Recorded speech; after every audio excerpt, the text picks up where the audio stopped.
वो भारतीय जनता पार्टी के लिए हमेशा से शुभ संकेत रहे हैं। लेकिन हाँ, लोकसभा चुनाव की अगर बात कर ली जाए, प्रीवियस इलेक्शंस की अगर बात की जाए, तो जिस प्रकार से प्रीवियस इलेक्शंस में एक प्रकार से झूठ फैलाने का इन्होंने कार्य किया, प्रीवियस इलेक्शंस के दौरान जिस प्रकार से इंडी गठबंधन के द्वारा जिस प्रकार से झूठ फैलाया गया, तो इन्हें पढ़ लेना चाहिए था केशवानंद भारती केस को। इन्होंने केशवानंद भारती केस को नहीं पढ़ा, जिसमें कहा गया है स्पष्ट रूप से कि संविधान के बेसिक स्ट्रक्चर पार्लियामेंट के द्वारा किसी प्रकार की तब्दीली नहीं लाई जा सकती है, किसी प्रकार का अमेंडमेंट नहीं किया जा सकता है। उसके बावजूद भी इंडी गठबंधन के लोग कह रहे थे कि भारतीय जनता पार्टी के द्वारा संविधान को बदल दिया जाएगा, संविधान को परिवर्तित कर दिया जाएगा, संविधान को समाप्त कर दिया जाएगा। ना संविधान सांसद तो आप ही के थे ना विरल जी उसमें? विरल जी, 2-3 सांसद तो आप ही के थे ना कहने वाले, अयोध्या से लेके मुंबई वाले और तमाम जो 2-3 सांसदों ने पहले बयान दिए। पार्टी ने तमाम डैमेज कंट्रोल करने की कोशिश की, लेकिन निकल गई गाड़ी हाथ से फिर। जी देखिए, जहां तक सांसदों के बयानों का विषय है, वो बिल्कुल सही बयान थे, क्योंकि वो गांव के इलाके में जाकर बोल रहे थे। वो अगर अमेंडमेंट कहेंगे तो अमेंडमेंट शब्द समझ में गांव वालों को नहीं आएगा। तो स्पष्ट रूप से जिस प्रकार से उन्होंने कहा कि संविधान को बदला जाएगा, अमेंडमेंट एक प्रकार से बदलना ही कहा जाता है, उसमें किसी प्रकार का कोई दो राय नहीं है। लेकिन संविधान को खत्म करना, संविधान को समाप्त कर देना, जिस प्रकार का एक प्रकार से एक एजेंडा चलाया गया, लोगों को गुमराह करने का प्रयास किया एक प्रकार से इन लोगों ने, तो ये बहुत ही दुखद है, बहुत निंदनीय है। लेकिन जहां तक आज की स्थिति है, भारतीय जनता पार्टी पूर्ण रूप से मजबूत है।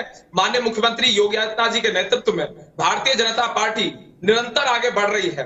और जिस प्रकार से जमीनी स्तर पर, धरातल पर भारतीय जनता पार्टी को समर्थन जनता का प्राप्त हो रहा है, वो सबको नजर आ रहा है। इसीलिए समाजवादी पार्टी बौखलाई हुई है, कांग्रेस पार्टी बौखलाई हुई है, एआईएमआईएम के लोग बौखलाए हुए हैं, पूरा विपक्ष बौखलाया हुआ है, क्योंकि भारतीय जनता पार्टी देश हित में काम कर रही है, गरीबों के हित में काम कर रही है। प्रत्येक व्यक्ति प्रसन्न है भारतीय जनता पार्टी के कार्यों से। जिस तरीके से पहले बिचौलिए हुआ करते थे, पहले बिचौलिया राज हुआ करता था, आज के समय में किसी प्रकार का कोई बिचौलिया राज नहीं है, कोई बिचौलिया आज के समय में मौजूद नहीं है। इस बात को देखा जाना चाहिए, इस बात को ये लोग नहीं बोलेंगे।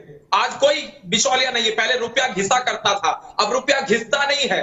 अब रुपया जहां पहुंचना होता है, उस बेनिफिशियरी के खाते में सीधा पहुंचता है।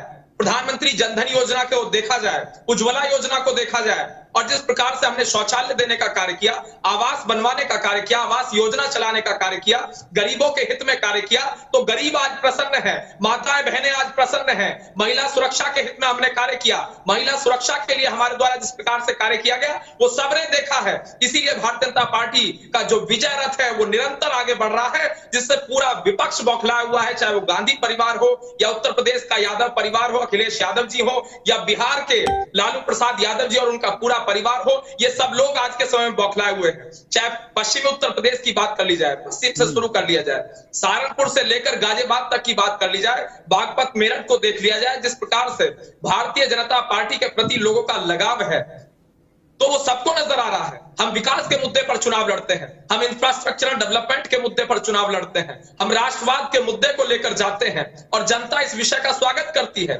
माननीय प्रधानमंत्री नरेंद्र मोदी जी के द्वारा जिस प्रकार से कार्य किए गए, जन कल्याणकारी योजनाएं चलाई गई, गरीब हित में जो योजनाएं चलाई गई, एजुकेशन सेक्टर में परिवर्तन किया गया, हेल्थ सेक्टर में परिवर्तन किया गया, अस्पतालों को बनवाने का कार्य किया गया, सड़कों के निर्माण का कार्य किया गया, और जिस प्रकार से नितिन गडकरी जी के नेतृत्व में हाईवेज का जाल बुनने का कार्य किया गया इस देश में, वो सबने देखा। विपक्ष के मेरे मित्र यहां बैठे हैं, इस बात की वो भी स्वागत करेंगे कि जिस प्रकार से सड़क परिवहन मंत्रालय ने निरंतर काम किया, बेहतरीन सड़कें बनवाने का कार्य किया, हर राज्य में किया, इसका स्वागत करना चाहिए। 10 सीटों के उपचुनाव में